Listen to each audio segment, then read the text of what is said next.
السلام عليكم ورحمة الله وبركاته. الحمد لله وحده، والصلاة والسلام على من لا نبي بعده. أما بعد، فأعوذ بالله من الشيطان الرجيم. بسم الله الرحمن الرحيم. بل تؤثرون الحياة الدنيا والآخرة خير وأبقى. صدق الله مولانا العظيم. وقال النبي صلى الله عليه وسلم: كن في الدنيا كأنك غريب أو عابر سبيل، او کما قال علیہ الصلاۃ والسلام. درود پاک پڑھ لیجئے.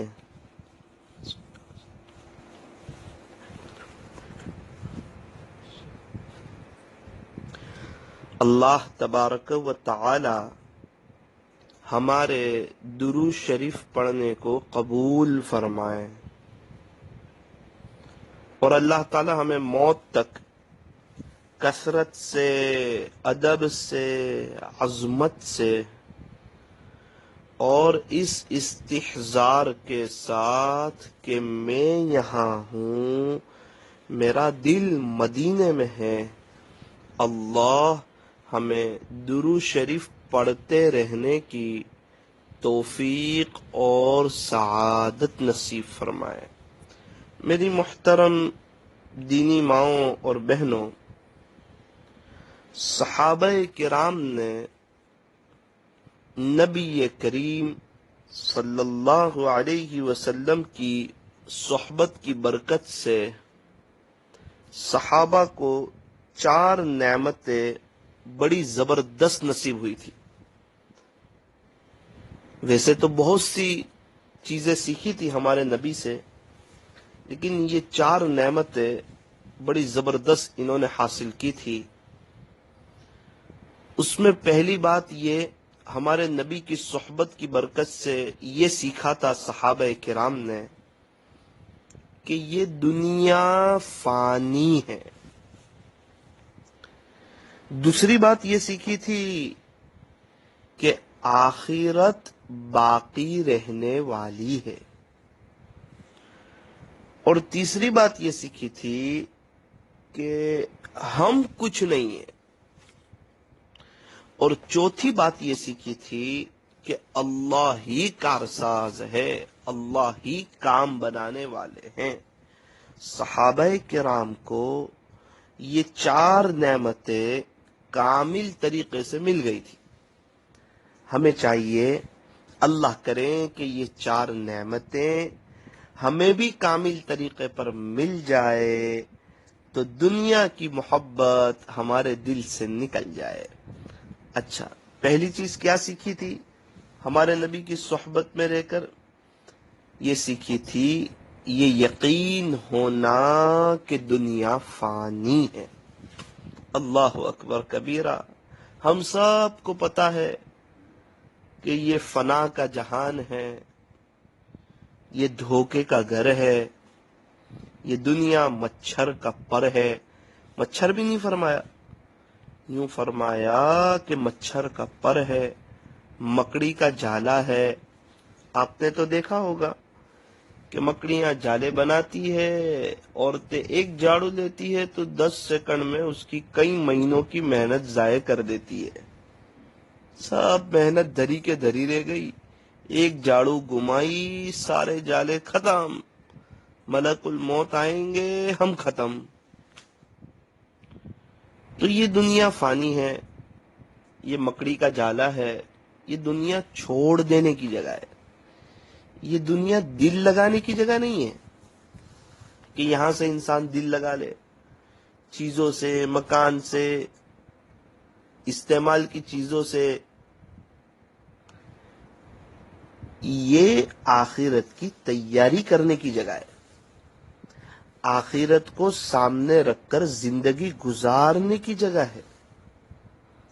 زندگی بڑی مختصر ہے، لیکن ہمیشہ کی جو لائف آنے والی ہے، آخرت کی جو زندگی آنے والی ہے، اس کا دار و مدار اسی مختصر سی زندگی پر ہے کہ اگر اس مختصر سی زندگی میں ہم نے اللہ اور اس کے رسول کو راضی کر لیا تو اللہ ہماری دنیا بھی سنوار دیں گے اور اللہ ہماری آخرت بھی سنوار دیں گے.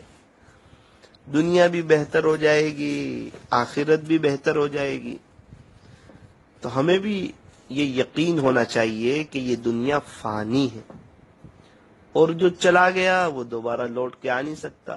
ایک دن تو قیامت آ جائے گی، پوری دنیا تہش نہش ہو جائے گی. تو ہمیں اس دنیا سے جانا ہے، ہمیشہ نہیں رہنا. یہ ہمیشہ رہنے کی جگہ نہیں ہے، ہمیشہ رہنے کی جگہ آخرت ہے. اسی لیے تو فرمایا کہ یہ دنیا، ایسی دنیا سے کیا دل لگانا جہاں نہ ہو ہمیشہ رہنا.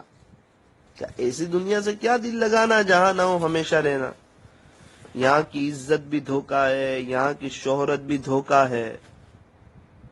عزت تو وہ ہے جو انسان دین پر چلے، دین کی محنت کرے تو اس کو اللہ کی طرف سے عزت ملتی ہے. یہ عزت دنیا میں بھی باقی یہ عزت دنیا میں بھی اللہ اس کو عطا فرماتے ہیں اور اللہ اس کو آخرت میں بھی عطا فرمائیں گے. یہ اصل عزت ہے جو اللہ کی طرف سے ملتی ہے. جب بندہ دین پر چلتا ہے، اللہ کے حکموں کو پورا کرتا ہے، اللہ کے بچھڑے ہوئے بندوں کو اللہ سے جوڑنے کی کوشش کرتا ہے، اللہ کے راستے میں وقت لگاتا ہے، قربانیاں دیتا ہے، ہمارے نبی کے طریقوں پر چلتا ہے، تو جو دین کے راستوں پر چلتا ہے اللہ اسے عزت عطا فرماتے ہیں. وہ عزت تو اسے دنیا میں بھی ملے گی، آخرت میں بھی ملے گی. اور جو گناہوں کے راستے پر چلتا ہے اللہ لوگوں کے دلوں سے اس کی عزت نکال دیتے ہیں. اللہ لوگوں کے دلوں سے اس کی عزت نکال دیتے ہیں. ہمیں چاہیے کہ ہم گناہوں کے راستے پر نہ چلیں، ہم تو نیکی کے راستے پر چلیں، اللہ کو راضی کرنے والے کام کریں، وہ بھی صرف اللہ کے لیے. نیک عمل کریں صرف اللہ کے لیے، قرآن شریف کی تلاوت کریں صرف اللہ کو راضی کرنے کے لیے. اخلاص اپنے اندر پیدا کرنے کی کوشش کریں. تو پہلی ایک بات یہ سمجھ لیجئے کہ یہ دنیا فانی ہے، نہ ہم ہمیشہ رہیں گے، نہ ہماری فیملی، نہ ہمارے بچے ہمیشہ رہیں گے. ہم سے پہلے ہمارے پردادا کی پوری فیملی کہاں ہے، ان کے ابا کی پوری فیملی کہاں ہے، ان کے ابا کی پوری فیملی کہاں ہے. ہم سے جو ہمارے دادا پردادا جو 200 سال بڑے ہیں ان کی پوری فیملی کہاں ہے. ایسا لگتا ہے پوری نئی نسل آ گئی ہو. تو جس طرح ان کا تصور نہیں، اگر دنیا کا نظام آگے چلا تو 150-200 سال کے بعد شاید ہمارا بھی تصور نہیں ہوگا. میری دینی ماؤں بہنوں، یہ اچھی طرح سمجھ لو کہ یہ دنیا دل لگانے کی جگہ نہیں ہے. اس لیے اللہ کے واسطے دنیا کی محبت کو دل سے نکالیں. اچھا ایک بات یاد رکھیں، ایک وظیفہ آپ کو بتاؤں. اگر کسی کو مخلوق کی محبت کسی کے دل میں آ گئی ہو اور وہ ناجائز محبت ہو، ناجائز محبت، ناجائز عشق کسی سے ہو گیا ہو، تو اب اس سے نجات کا کیا طریقہ؟ فرمایا کہ پورے دن میں 100 مرتبہ ایک تسبیح ہے وہ پڑھے، لا مرغوبی الا اللہ، لا مطلوبی الا اللہ، لا محبوبی الا اللہ، لا الہ الا اللہ۔ خلاصہ یہ ہے کہ یہ عمل کرنے سے مشائخ فرماتے ہیں کہ انشاءاللہ مخلوق کی ناجائز محبت اس کے دل سے نکل جائے گی۔ روزانہ پابندی سے 100 مرتبہ پورے دھیان سے لا مرغوبی الا اللہ، لا مطلوبی الا اللہ، لا محبوبی الا اللہ، لا الہ الا اللہ، تو غیر اللہ کی محبت نکلے گی، اللہ کی محبت آئے گی۔ تو بھائی میرا مرغوب کون؟ تو کہا اللہ۔ میرا مطلوب کون؟ تو کہا اللہ۔ میرا محبوب کون؟ تو کہا اللہ۔ اور اللہ کے سوا کوئی عبادت کے لائق ہے؟ کہا ہرگز نہیں۔ لا مرغوبی الا اللہ، لا مطلوبی الا اللہ، لا محبوبی الا اللہ، لا الہ الا اللہ۔ ویسے بھی اگر کوئی یہ تسبیح پڑھے تو بہت اچھی بات ہے، ایک تسبیح پڑھنی چاہیے روزانہ اس کی کہ بھائی میرے محبوب اللہ، میرے مرغوب اللہ، میرے مطلوب اللہ۔ مجھے کون چاہیے؟ تو کہا اللہ چاہیے۔ میری طلب کیا ہے؟ تو کہا اللہ چاہیے۔ میرا محبوب کون ہے؟ میں کس سے محبت کرنا چاہتی ہوں؟ تو کہا اللہ سے۔ میرا محبوب اللہ۔ اور مجھے عبادت کس کی کرنی ہے؟ تو کہا اللہ ہی کی کرنی ہے، اللہ کے سوا ہے ہی نہیں کوئی عبادت کے لائق۔ وہی تنہ تنہ بادشاہ ہے، وہی شہنشاہ ہے، وہی احکم الحاکمین ہے، وہی تاجدار مدینہ کا رب ہے۔ ساری دنیا اور آخرت اسی کی بنائی ہوئی ہے، وہ رب العالمین ہے۔ آسمان اسی کا ہے، زمین اسی کی ہے، چاند اسی نے بنایا ہے، ستارے، سورج، چرندے، درندے، پرندے، 18,000 قسم کی مخلوقات سب اسی نے بنائی ہے۔ اے انسان، نہ تو زمین کے لیے ہے، نہ تو آسماں کے لیے ہے، یہ جہاں ہے تیرے لیے، تو نہیں جہاں کے لیے۔ اللہ اکبر۔ یہ جہاں ہے تیرے لیے، تو نہیں جہاں کے لیے۔ میری دینی ماؤں بہنوں، اللہ کی محبت کو چھوڑ کے ہم کہاں جا رہے ہیں؟ وہ کس چیز سے دل لگا رہے ہیں؟ اللہ کے ہو جاؤ، اللہ کے ہو جاؤ، اللہ کے ہو جاؤ۔ اللہ کو پہچانو، اللہ کو راضی کرو، اللہ سے صلح کرو، گھر کا ماحول دینداری والا بناؤ۔ ابھی 1.5 گھنٹے پہلے کی داستان سنا رہا ہوں، 1.5 گھنٹے پہلے کی۔ ایک نوجوان آیا، اس کی میرے سے ملاقات ہوئی۔ وہ کہنے لگا کہ کل میں نے میری بہن کو مارا اور میں نے میری ماں کو مارا، بڑا خطرناک برے طریقے سے مارا۔ اللہ اکبر کبیرہ۔ معمولی سی بات۔ میں نے پوچھا وجہ کیا تھی؟ کہا معمولی سی بات۔ بہت دل دکھا، بہت دل دکھا اس کی داستان سن کر۔ رمضان چل رہے ہیں، روزے چل رہے ہیں، اور کہنے لگا میرا روزہ ہے۔ آپ اندازہ لگائیں ایسے مبارک مہینے میں جب بہن کو اور ماں کو مارا ہو، بولے بہن کو تو اتنی زور سے مارا کہ وہ نیچے گر گئی، پھر امی بیچ میں آئے، امی کو مارا۔ یہ سب کیا ہے؟ کہ زندگی میں دین نہیں ہے۔ اس کا نتیجہ میں نے ایک ہی بات کہی، وہ کہنے لگا مجھے تو سکون ہی نہیں میری زندگی میں۔ میں نے کہا میرا عزیز آپ اللہ کے ہو جائیں۔ تو کہنے لگا ہاں اب تو ایسا ہی کچھ کرنا ہے۔ ارے ایسا ہی کچھ کرنا نہیں ہے، ایسا ہی کرنا ہوگا۔ اللہ کے ہوں گے تو سکون ملے گا، مچھلی کو پانی میں سکون ملے گا۔ میں نے ان سے کہا کہ آپ میرے لیے دعا کریں کہ میں اللہ کا ہو جاؤں، میں آپ کے لیے دعا کروں گا کہ اللہ آپ کو اپنا بنا لے، آپ اللہ کے ہو جائیں۔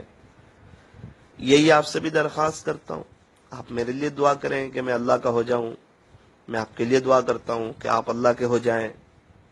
ہم سب اللہ کے ہو جائیں، اللہ کی طرف آئیں، اللہ کی طرف دوڑیں، آخرت کی تیاری کریں۔ تو ایک وظیفہ تو آپ کو بتا دیا، مخلوق کی محبت سے جان چھڑانے کا آسان نسخہ پورے دن میں 100 مرتبہ دھیان کے ساتھ پڑھنا، لا مرغوبی الا اللہ، لا مطلوبی الا اللہ، لا محبوبی الا اللہ، لا الہ الا اللہ۔ بہت پیارے اس کے جملے ہیں، اگر ترجمے کے استحضار کے ساتھ، معنی کے استحضار کے ساتھ پڑھیں تو بہت اچھا ہے کہ ہمارے مرغوب کون؟ تو کہا اللہ۔ ہمارے محبوب کون؟ تو کہا اللہ۔ ہمارے مطلوب کون؟ تو کہا اللہ۔ ہم عبادت کس کی کریں گے؟ کہ اللہ ہی کی کریں گے۔ وہی بادشاہ ہے، وہی شہنشاہ ہے، وہی حقیقی معبود ہے، اس کے سوا کوئی عبادت کے لائق ہی نہیں۔ لا الہ الا اللہ، نہیں ہے کوئی معبود سوائے اللہ کے۔ عبادت کس کی جائے گی؟ کہ صرف اللہ کی۔ بارش کس سے مانگیں گے؟ کہ اللہ سے۔ اولاد کس سے مانگیں گے؟ کہ اللہ سے۔ دنیا اور آخرت کی بھلائیاں کس سے مانگیں گے؟ تو کہ اللہ سے۔ حاجت روا کون؟ تو کہ اللہ۔ مشکل کشا کون؟ تو کہ اللہ۔ تو جو بھی ہمیں کام ہو ہم اللہ سے مانگے۔ اوروں کے دربار سے کیوں منتیں مانگتا ہے اقبال؟ اوروں کے دربار سے کیوں منتیں مانگتا ہے اقبال؟ وہ کون سا کام ہے جو ہوتا نہیں تیرے پروردگار سے؟ وہ کون سا کام ہے جو ہوتا نہیں تیرے پروردگار سے؟ جب اللہ سے سب کام ہوتا ہے، اللہ ہی کارساز ہے، تو ہم کیوں کسی اور سے مانگے، کہیں اور منت مانگے، کہیں اور جا کر؟ اللہ تعالی ہمیں صحیح سمجھ عطا فرمائے۔ مخلوق سے نہیں مانگنا، خالق سے مانگنا۔ مخلوق سے نہیں مانگنا، خالق سے مانگنا۔ تو پہلی بات صحابہ کرام نے جو سیکھی تھی وہ یہ ہے کہ دنیا فانی ہے۔ دوسری بات یہ سیکھی تھی کہ آخرت باقی رہنے والی ہے۔ آخرت فانی نہیں ہے، آخرت ختم ہونے والی نہیں ہے، آخرت باقی رہنے والی ہے۔ اور آخرت اعمال کی جگہ نہیں ہے، بدلے کی جگہ ہے۔ اعمال کی جگہ دنیا، یہ دنیا دار العمل ہے، اور آخرت یہ دار الجزا ہے۔ دنیا عمل کی جگہ، آخرت بدلے کی جگہ۔ ایک ہوتی ہے ایگزام اور ایک ہوتا ہے ریزلٹ۔ تو ایگزام کا جو ہوتی ہے امتحان کا وہ دنیا ہے، اور ریزلٹ کا وقت مثال کے طور پہ وہ آخرت ہے۔ تو ریزلٹ کے وقت افسوس ہو تو اس کا کوئی فائدہ نہیں، تو فیل تو فیل، پاس تو پاس۔ آخرت میں جا کے افسوس کرے کہ کاش میں تیاری کر کے آتا، اونچے نمبر سے پاس ہو جاتا، تو وہاں کا افسوس کام کا نہیں۔ افسوس تو یہاں کرے کہ ابھی تک کی میری زندگی غفلت میں گزری، اب مجھے اللہ کو ناراض نہیں کرنا۔ آخرت باقی رہنے والی ہے، کبھی نہ ختم ہونے والی لائف، لامحدود زندگی۔ تو اس کی تیاری کرے نا اس دنیا میں۔ ہم تو جتنی تیاری کرے اتنا کم ہے۔ اس لیے میری دینی ماؤں بہنوں، آخرت کو سامنے رکھ کر زندگی گزارو۔ تراویح اچھی طرح پڑھو، جلدی جلدی نہیں کہ اتنے 25 منٹ میں پوری کرنی ہے، 30 منٹ میں پوری کرنی ہے۔ ایک مرتبہ سبحان ربی العظیم، ایک مرتبہ سبحان ربی الاعلیٰ، اور ثنا پڑھی نہیں پڑھی، اور ایک دم فاسٹ جلدی سے 20 رکعت ہو جائے۔ ہم کوئی بوجھ تھوڑی اتار رہے ہیں، ہم تو عشق میں کر رہے ہیں۔ تراویح تو بڑی عاشقانہ عبادت ہے۔ وہ تراویح کے ایک سجدے پہ 1500 نیکیاں، آپ اندازہ تو لگائیں۔ 40 سجدے پہ 60,000 نیکیاں، اور ہر سجدے پہ اللہ کا قرب۔ میری دینی ماؤں بہنوں، رمضان کے مہینے کو وصول کرو۔ یہ آخرت کی تیاری کی بہت بڑی سیزن ہے، اور بہت بڑا سیل لگا ہوا ہے۔ نفل کا ثواب فرض کے برابر رمضان میں، اور فرض کا ثواب 70 فرضوں کے برابر۔ اچھا، تیسری بات یہ سیکھی تھی صحابہ نے کہ ہم لا شے ہے، ہم کچھ بھی نہیں ہیں۔ انسان عام طور پہ تھوڑی عبادت کرتا ہے تو عجبہ میں مبتلا ہو جاتا ہے کہ میں تو بہت زیادہ قرآن پڑھتی ہوں، میں تو بہت زیادہ ذکر کرتی ہوں۔ اپنے آپ کو پھر انسان کچھ سمجھنے لگتا ہے۔ تھوڑا سا پیسہ آ جائے، تھوڑا سا اچھے گھر میں رہنے چلے جائیں، تھوڑا سا علم آ جائے، تھوڑا سا بیان کرتے آ جائیں، تو پھر انسان اپنے آپ کو کبھی کبھار کچھ سمجھنے لگتا ہے کہ میں کچھ ہوں۔ اور یہ اللہ کو بہت ناراض کرنے والی چیز ہے. ابھی میں بیان کر رہا ہوں تو اللہ چاہے تو میری زبان روک بھی سکتے ہیں، میرا کوئی کمال نہیں ہے، یہ تو اللہ کی طرف سے ہے. تو میری دینی ماؤں بہنوں، عجب سے حفاظت کیسے کریں، بچے کیسے؟ فرمایا عجب سے حفاظت کے لیے سوچے کہ جو نعمت ملی وہ بغیر استحقاق کے ملی، یہ میرا کمال نہیں بلکہ یہ فضل خدا ہے.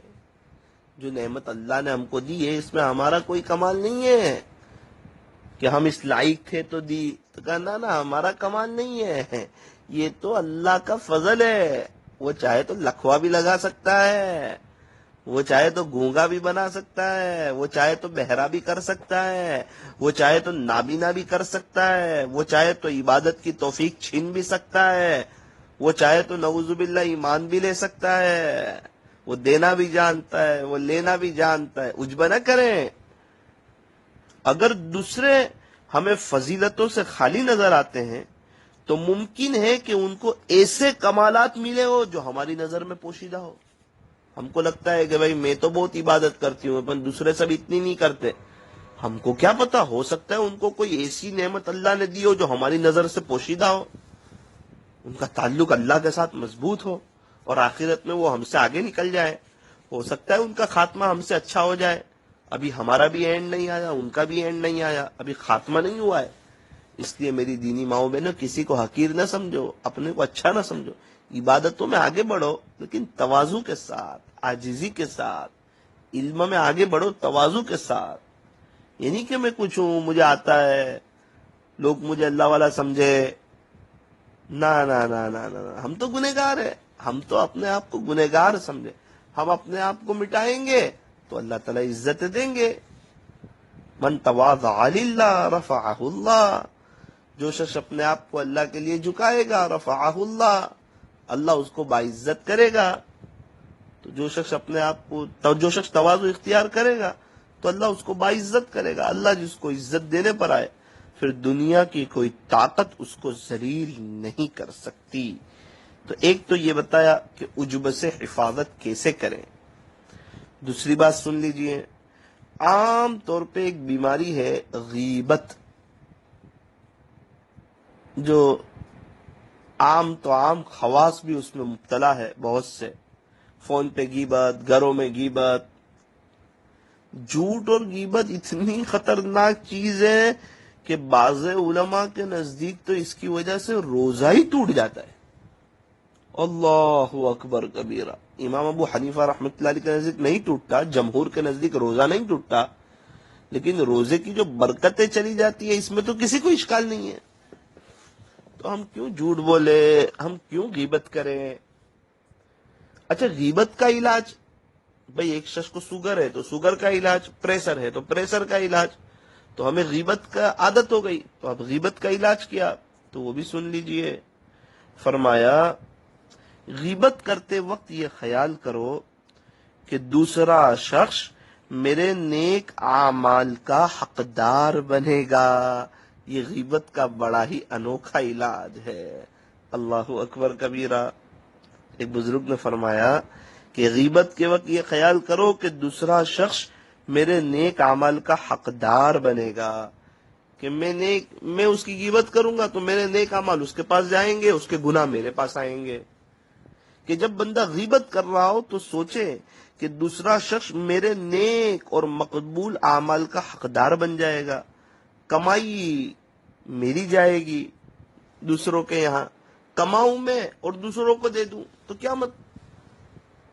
اللہ تعالیٰ ہمیں صحیح سمجھتا. ہم نیک اعمال کمائیں، میں نیکی کی بات کر رہا ہوں، نیک اعمال کی، کہ ہم نے نیک اعمال کیے، اتنی محنت سے مجاہدہ کیا، نفس شیطان لگا ہوا، نفس ساتھ میں لگا ہوا، ہمیں بوجھ بھی پڑا، اس کے باوجود ہم نے نیکیاں کی، اور غیبت کر کے اپنی نیکیاں اس کو دے دی، اور اس نے بھی اس کے جو گناہ تھے وہ ہم نے لے لیے.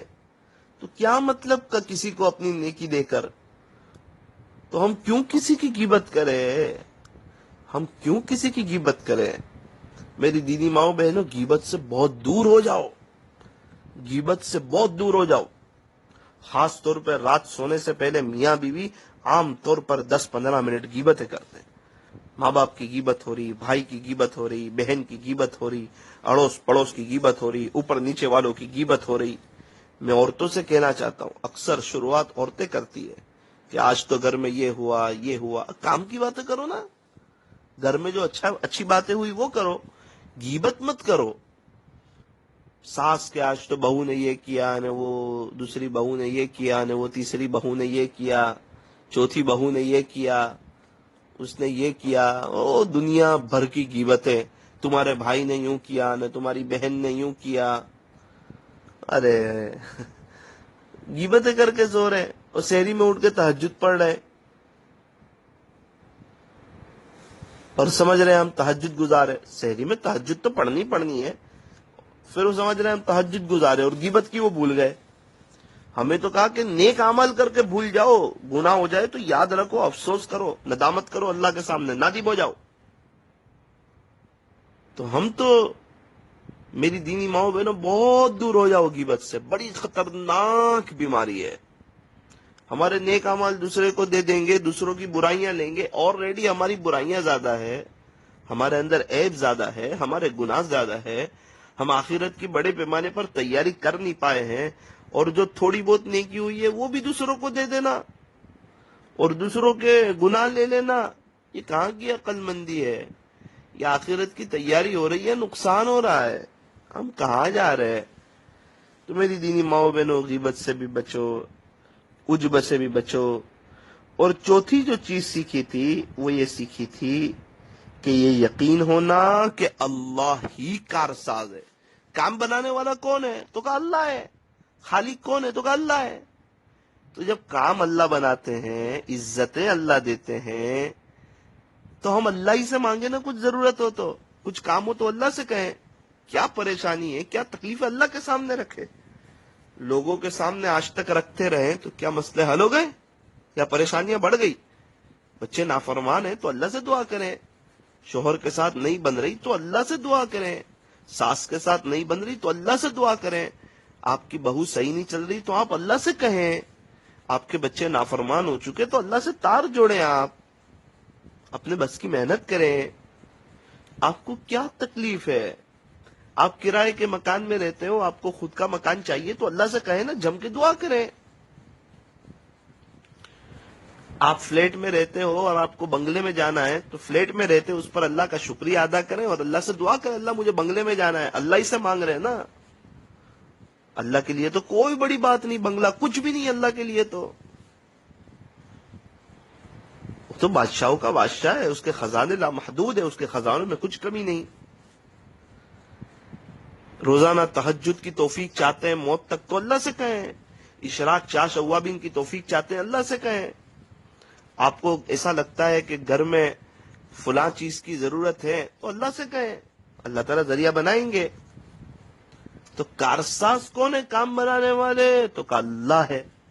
تو یہ 4 نعمتیں کامل طریقے پہ صحابہ کو نصیب ہو گئی تھی. یہ یقین ہونا کہ دنیا فانی ہے، یہ یقین ہونا کہ آخرت باقی رہنے والی ہے، یہ یقین ہونا کہ ہم لا شے ہے، یہ یقین ہونا کہ اللہ ہی کارساز ہے.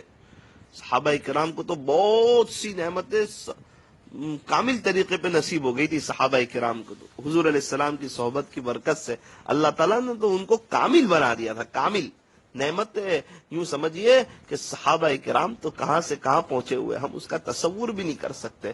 ساری دنیا کے حضرت جی مولانا الیاس صاحب مل کر، اگر ہم حضرت جی مولانا الیاس صاحب رحمت اللہ علیہ جیسے کروڑوں بھی آ جائیں تو ایک صحابی حضرت وحشی کا بھی مقابلہ نہیں کر سکتے. اور رابعہ بصریہ جیسی کروڑوں بھی آ جائیں تو حضرت ہندا کا مقابلہ نہیں کر سکتی، چونکہ وہ صحابیہ ہیں. تو صحابہ کرام تو خود کامل تھے، کامل طریقے پر انہیں تو نعمتیں ملی ہوئی تھی ہمارے نبی کی صحبت کی برکت سے.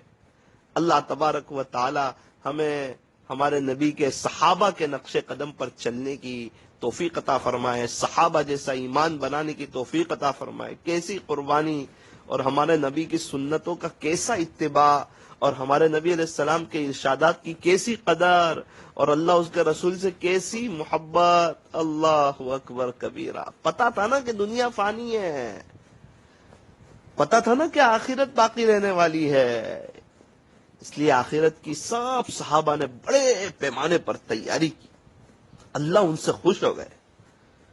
صحابہ ہمیشہ اپنے آپ کو مٹایا، اپنے آپ کو کچھ نہیں سمجھتے تھے، کوئی صحابی تکبر کرنے والا نہیں تھا، ہر صحابی متواضع تھا، اور ان کو پتا تھا کہ اللہ ہی کارساز ہے، اس لیے وہ 2 رکعت پڑھ کے اللہ کو منوا لیتے تھے، کچھ بھی کام ہوتا اللہ سے کہتے تھے۔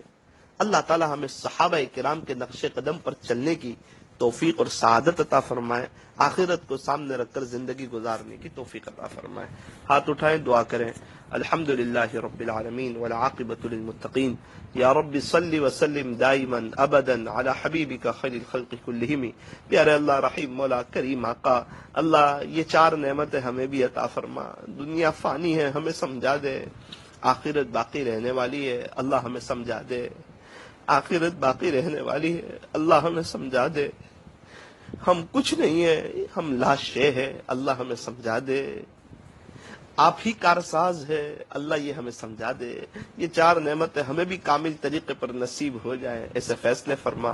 اللہ ہمیں بھی صحابہ کے نقش قدم پر چلنے کی توفیق عطا فرما، صحابہ کرام اور صحابیات کی طرح آپ کا اور آپ کے رسول کا ہمیں دیوانہ بنا، اتباع سنت کی توفیق عطا فرما، صحابہ کرام کی طرح ہمارے ایمان کو مضبوط فرما، صحابہ کرام کی طرح ہمیں آخرت کی تیاری کی توفیق عطا فرما۔ یا اللہ، صحابہ کو آپ نے جو نعمت عطا فرمائی، برکتیں عطا فرمائی، رحمتیں عطا فرمائی، اے اللہ ہمیں بھی وہ نعمتیں عطا فرما، برکتیں عطا فرما، رحمتیں عطا فرما۔ اللہ، آپ صحابہ سے خوش ہو گئے تھے، آپ ہم سے بھی خوش ہو جائیے مالک، آپ ہم سے بھی خوش ہو جائیے اللہ، آپ ہم سے بھی خوش ہو جائیے اللہ۔ اے اللہ، ہم میں اور صحابہ میں بہت فرق ہے۔ صحابہ کرام تو نیکیاں کر کے بھی روتے تھے اور ہم گناہ کر کے بھی نہیں روتے۔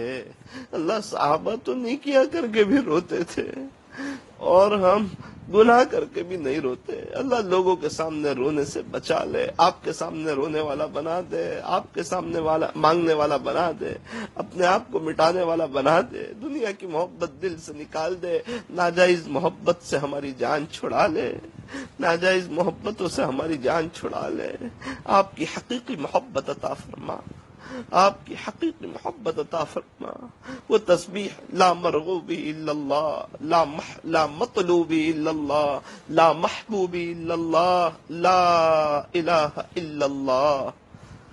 اللہ، یہ تسبیح پڑھنے کی توفیق عطا فرما۔ اور بھی ایک وظیفہ لکھا ہوا ہے کہ جو شخص عصر کی نماز کے بعد، عصر اور مغرب کے درمیان 5 مرتبہ سورہ نبأ عما یتساءلون، یہ پوری سورت 5 مرتبہ پڑھتا ہے اور پابندی کے ساتھ پڑھنے کی کوشش کریں تو اللہ تعالیٰ اس کے دل سے بھی اس مخلوق کی ناجائز محبتیں جو ہے اس کے دل سے نکال دیتے ہیں۔ کوئی ناجائز محبت پہ پھنسا ہوا ہو، اللہ اس سے جان چھڑاتے ہیں۔ اس صورت کی بھی تاثیر ہے، تو ہو سکے تو یہ صورت بھی پڑھنی چاہیے۔ اللہ ہمیں آخرت کو سامنے رکھ کر زندگی گزارنے کی توفیق عطا فرما، تیرے عاشق کو جیسا رمضان گزارنے کی توفیق عطا فرما۔ اللہ، جو مانگا وہ بھی عطا فرما، جو مانگنے سے رہ گیا وہ بھی عطا فرما، کہنے سننے میں کچھ کمی زیادتی غلطی ہو گئی ہو اپنے فضل سے معاف فرما۔ اللہ، یہ آن لائن مجلس جہاں جہاں سے لوگ سن رہے ہیں، اللہ ہر ایک کی جائز تمناؤں کو، نیک مرادوں کو اللہ پورا فرما، اس مجلس کے فیض کو تا قیامت خوب عام و تام فرما۔ صلی اللہ تعالی علی خیر خلقی محمد وآلہ واصحابہ اجمعین برحمتک یا ارحم الراحمین۔ انشاءاللہ دوپہر کی مجلس ابھی 11 سے 20 روزے تک جو ہے یہ روزانہ 1:30 بجے سے 2 بجے تک ہوگی، اور افطاری سے پہلے 6:45 سے 7 دعا ہوگی، رات 11 بجے مجلس شروع ہوگی عمومی مجلس، اور سحری کے وقت 3:25 سے 3:40 تک مجلس ہوگی۔ آپ سے دعاؤں کی گزارش ہے۔ السلام علیکم ورحمۃ اللہ وبرکاتہ۔